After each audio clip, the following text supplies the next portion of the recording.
Actually scrub what I've just said. I'll just put my glasses on. I can now read the label. The model number is LDC 60F-1.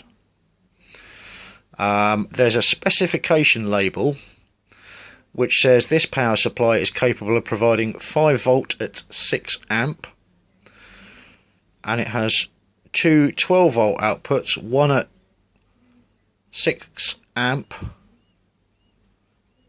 and one at 7 amp.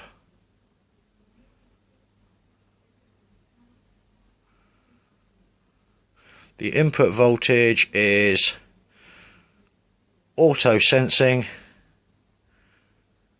110 to 240 volt AC, or it'll take 110 to 340 volt DC.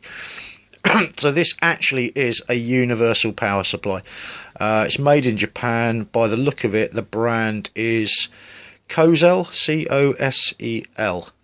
So if you can do an internet search and find a Cosel LDC 60F-1, that would actually be a drop-in replacement, but I don't know where you would buy that from or which suppliers you'd be able to get that from in Singapore. But in theory, any power supply that has got the universal AC input, has got the DC output at the same ratings, you should be absolutely fine. The other trick will be is when you go to put it back in, if you can get the same one, great, it will all fit back together on exactly the same mounts.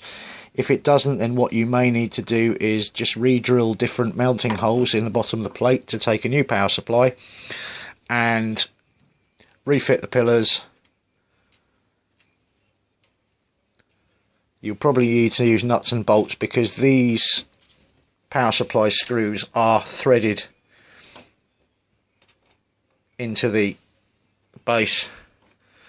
Obviously, unless you drill and tap replacement mounting holes, you will have to use nuts and bolts.